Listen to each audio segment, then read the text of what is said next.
जहाँ भी रहेंगे वहीं रोशनी करेंगे। दोस्तों, चरागाहों का अपना मकान नहीं होता।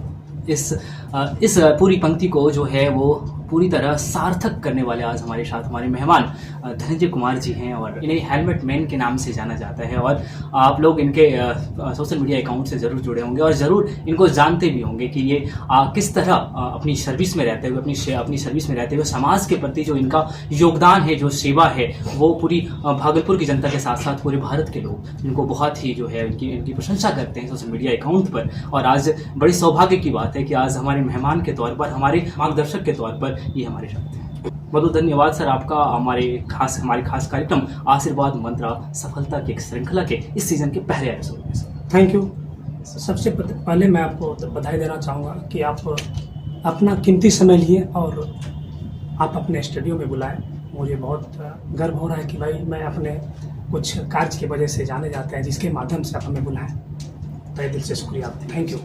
दोस्तों, आपने डायल 112 की बात सुनी होगी और उनमें ये कार्यरत हैं। और एक सामान्य पुलिस प्रशासन की अगर हम बात करें तो पूरे शहर में पर्याप्त पुलिस आपको दिखेंगे। और उस पुलिस में अगर कोई अपना स्थान बना सकता है कि इतने स्टार के तौर पर इनकी जो पहचान है, अगर इनको अपने किसी चौक चौराहे पर देखेंगे जो इनकी सेलिब्रिटी की जैसी पहचान है, तो ये इनको खास बनाता है। और ये हमें सिखाता है कि हम लोग जहाँ भी रहें एक चिराग के तरह रहें, जहाँ भी रहें बस रोशनी फैलाते रहें। और हमें लगता है कि जहाँ भी आप हैं वहाँ से पॉपुलैरिटी हासिल की जा सकती है। लेकिन फिलहाल जब हम आशीर्वाद मंत्रा में इनको लाते हैं, जब उनसे बातचीत करते हैं, तो हम बात करेंगे आपके सक्सेस के रास्ते का। हम बात करेंगे उस मंत्र का जिस मंत्र से हर कोई सक्सेस पा सकता है। और हम इनके संघर्ष गाथा के साथ साथ इनके हर मुद्दों पर इनके विचार को जानेंगे। सर, पहला सवाल तो यही है सर, आपको किन चीज़ों से बहुत अधिक खुशी मिलती है सर? सबसे पहले तो मैं इस बात पे खुशी हूँ कि जब भी हमारे फॉलोवर, हमारे भाई बंधु आते हैं और बोलते हैं कि सर मैं हेलमेट लगाने लगा हूँ बस आपके छोटे छोटे से प्रयास के वजह से, तो मुझे बहुत खुशी मिलता है। मैं उन्हें ये भी कहते हैं कि हमें अगर आप सोने का पेन भी गिफ्ट करते हैं तो उससे ज़्यादा खुशी हमें जब आप हेलमेट पहन के आते हैं, उससे ज़्यादा हमें खुशी मिलती है ना। ये सबसे हमारे लिए खुशी कि आप हेलमेट लगा के आते हैं और आप हेलमेट लगाते हैं अपने जीवन के लिए, है ना। तो इससे ज़्यादा हमें खुशी मिलती है। हमें हीरे और सोने का पेन या कोई भी गिफ्ट नहीं चाहिए, बस आप सुरक्षित रहिए, सतर्क रहिए, यही सबसे मेरी बड़ी खुशी है। सर, यही आपको खास भी बनाता है कि पुलिसमैन आपको सड़कों पर तो हर ट्रैफिक पुलिस की आप संख्या देखेंगे, हर चौक पर 5-6 मिल जाएंगे, लेकिन उसमें अगर धनंजय कुमार की चर्चा है तो क्यों है? बस यही खास बनाता है इनको कि इनके एक वीडियो से लोगों में, जो समाज में जो पॉजिटिव मैसेज जाता है, वो इनको खास बनाता है। इनके फॉलोअर जो इनको पसंद करते हैं, इस कारण से इनको पसंद करते हैं। और ये इन्होंने हमेशा समाज को कुछ ना कुछ पॉजिटिव दिया है, जैसे कि हेलमेट को लेकर, ट्रैफिक को लेकर जितने भी आपने रूल्स हैं, इनको देखकर लोग फॉलो करते हैं, इनसे लोग सीखते हैं और इन्हें अपना जैसा महसूस करते हैं। सर, लेकिन आशीर्वाद मंत्रा पर हम आपसे ये सवाल जरूर पूछेंगे सर कि पढ़ाई किस वे में करनी चाहिए? क्या लगता है आपको, पढ़ाई का तरीका क्या होना चाहिए सर? देखिए, पढ़ाई तो सब कर रहा है ना। सारा स्टूडेंट अपना मम्मी पापा के आशीर्वाद से, उनके डोनेशन पे खर्च करते हैं और सभी पढ़ाई करने के लिए आते हैं। पर सबसे प्लस पॉइंट ये है, उन्हें सबसे पहले उसको धीर और गंभीर होना चाहिए।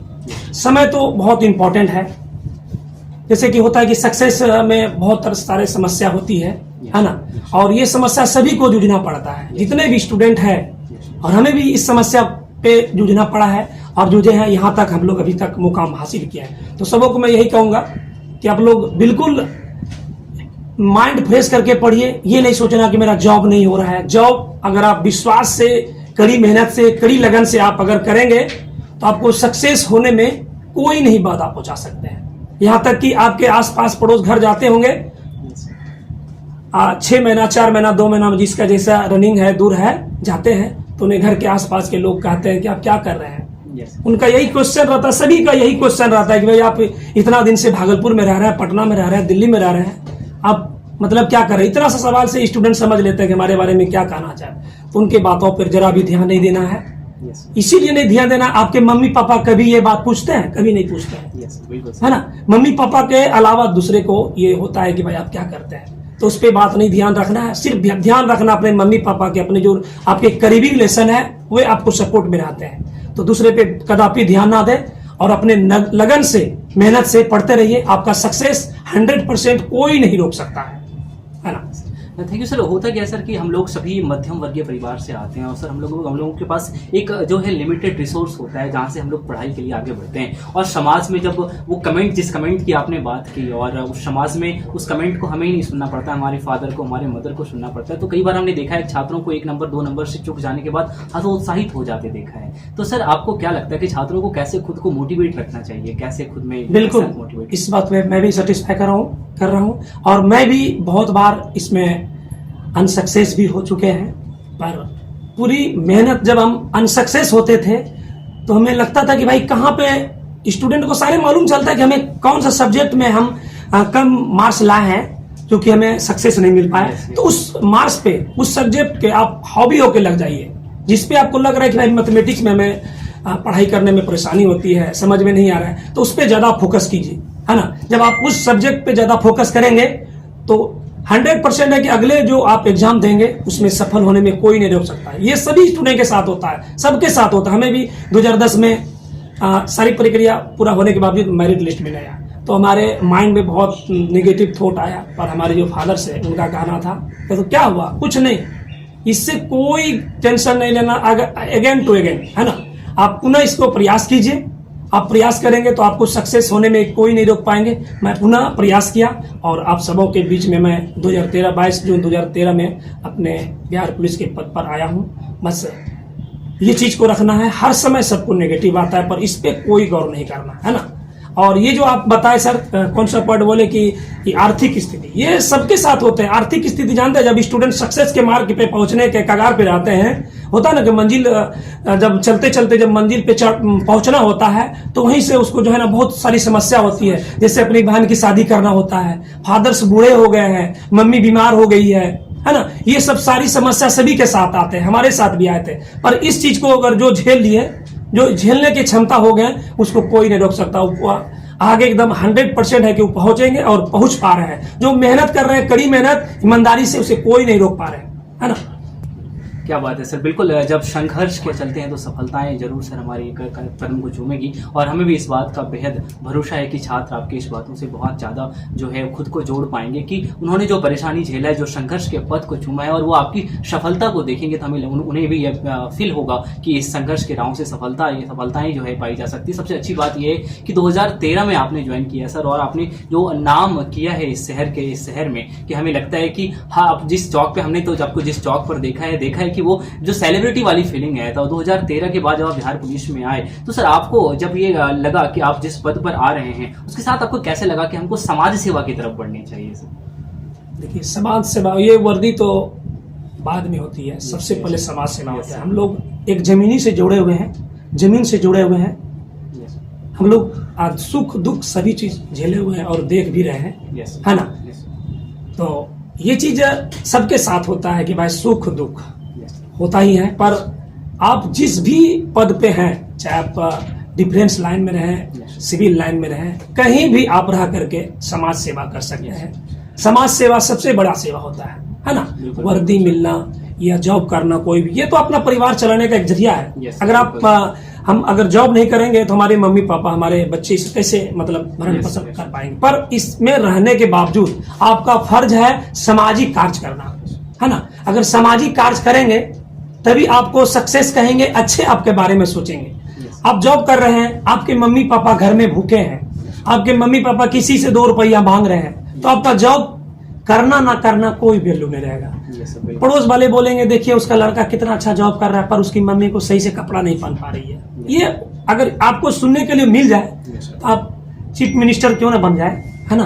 कोई भी पद पे चल जाए, कोई मायने नहीं है, आपका वहां पे कोई वैल्यू नहीं रहेंगे। अगर आप छोटे कर्मचारी हैं, जैसे हम लोग कांस्टेबल हैं, रहने के बावजूद आपके बात से, आपके हर पॉइंट से अगर घर वाले, आस-पास पड़ोस अगर आपके बारे में अच्छा सोच रखते हैं तो आप बहुत बड़े मुकाम हासिल कर चुके हैं, है ना। आपका जोड़ कोई नहीं है ना। इस तरह से सबको रखना चाहिए, सबके दिमाग में थॉट चलना चाहिए कि भाई अगर हम जॉब कर रहे हैं या प्राइवेट जॉब कर रहे हैं या सरकारी जॉब कहीं भी करते हैं, अपने पास पड़ोस को, अपने मम्मी पापा का बहुत जोरों से ख्याल रखिए। आपका हर समय इज्जत रहेंगे, उसके आशीर्वाद से आपका दिन दुना रात चौगुना हर समय होते रहेंगे। जी बिल्कुल सर, समाज में हम युवाओं की जो जिम्मेदारी है उसको आपने बखूबी निभाया है, और हम युवाओं को सर जिम्मेदारी तो लेनी ही होगी, क्योंकि हम ही लोग जो है वो नए समाज का निर्माण करेंगे और अपने आने वाली पीढ़ी को वो रास्ता दिखाएंगे जो कि बेहतर समाज का निर्माण करे। सर एक आजकल एक दुनिया सर एजुकेशन में बट गई है, एक ऑफलाइन की दुनिया और एक ऑनलाइन की दुनिया। सर आपकी सहमति किस मोड में है, ऑनलाइन या ऑफलाइन में? एक्चुअली में क्या है ना, ऑनलाइन भी बेहतर है और ऑफलाइन भी बेहतर है,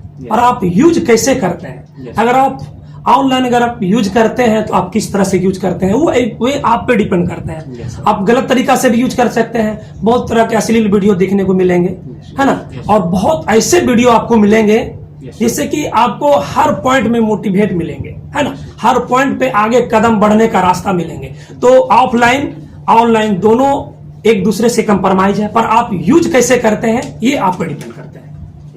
सर चूंकि आप सोशल मीडिया के एक स्टार के तौर पर हैं और सोशल मीडिया से आपका जो जुड़ाव है, और आजकल जो युवाओं को जो है सोशल मीडिया ने सर कुछ हद तक कह सके कि दिग्भ्रमित किया है, थोड़ा रास्ता जो है वो अपनी तरफ खींचकर पढ़ाई से थोड़ा दूर किया है, तो आप सोशल मीडिया पर पॉपुलर होते हुए छात्रों को क्या सजेशन देना चाहेंगे? सोशल मीडिया किस प्रकार यूज करना चाहिए? हमारे जितने भी फ्रेंड है, छात्र है, मैं आप सबको यही कहूंगा, पॉपुलर होना आम सी बात है ना। आप गलत कदम उठाएंगे तुरंत पॉपुलर हो जाएंगे, है ना, और अच्छे कदम उठाएंगे तो भी पॉपुलर हो जाएंगे। और सबसे पहले पॉइंट, आप सब पढ़ाई कीजिए, है ना। अगर आपको पॉपुलर होना है, किसी भी क्षेत्र में जाना है, तो सबसे पहले पढ़ाई बहुत जरूरी है ना। अगर आप मान लीजिए फिल्मी दुनिया में जाना चाहते हैं, या आप राइटिंग करना चाहते हैं, या और भी कोई कार्य करना चाहते हैं, पर उसके माध्यम से पहले आपको सबसे पहले पढ़ाई जरूरी है ना। अगर आप पढ़ाई करेंगे तो जिस कार्य को आप करना चाहेंगे उसमें आप बेहतर कर पाएंगे। इसीलिए सबसे पहले स्टूडेंटों को मैं यह कहूंगा कि भाई आप लोग पढ़िए और बेहतर पढ़िए, ऐसा पढ़ाई पढ़िए कि आपका जोड़ कोई ना हो। उसके बाद आप जिस कार्य को करना चाहेंगे आपका बेहतर होगा। अपना कीमती वक्त और अपना ज्ञान हमारे साथ साझा किया, और हमारे जो दर्शक हैं उनको आपने मार्गदर्शित किया, ये हमारे लिए काफ़ी सौभाग्य की बात है कि आप हमारे साथ जुड़े हैं सर। लेकिन सर जाते जाते आप हमारे युवा साथियों के लिए क्या कुछ खास कर पाएंगे? ट्रैफिक को वो कैसे देखें, और आप उनको क्या सजेशन देना चाहेंगे सर? देखिए, हमारे बहुत सारे युवा हैं जो कि काफ़ी हमारे क्लोजली है, जिस तरह से हमसे मिलने आते हैं मेरे आंख से आंसू टपक पड़ते कभी कभी, क्योंकि अभी का जो दौर चल रहा है, अंडर 20, 80, 22, ये जो एज है, काफी कहा जाए कि एकदम इसका कहना मुश्किल है। ये कुछ भी कर सकते हैं, बहुत हाई लेवल पे चल सकते हैं, हाई लेवल से बहुत खाई में गिर सकते हैं ना। मैं उन्हें यही कहूंगा कि आप लोग जब चलते हैं तो बड़ी सतर्क होकर चलिए। आपको जो आपके मम्मी पापा आपको भेजते हैं, आप पे निगाह रहते हैं, उम्मीद टिका हुआ है, आपको भेजते हैं जरूर, पर उनके आपके ऊपर हर समय लगा रहता है कि हमारे जो बच्चे रोड पे सफर कर रहे हैं वे सुरक्षित पुनः हमारे पास आ जाए। ये सभी के माँ बाप का ख्याल रहता है, क्योंकि माँ बाप के लिए अपना बच्चे दिल का टुकड़ा होता है ना। अगर माँ बाप के बस की बात चले तो कोई अगर मांगे कि आप अपने बच्चे को देंगे या अपने दिल का टुकड़ा, तो दिल के टुकड़ा निकाल के दे देंगे, है ना।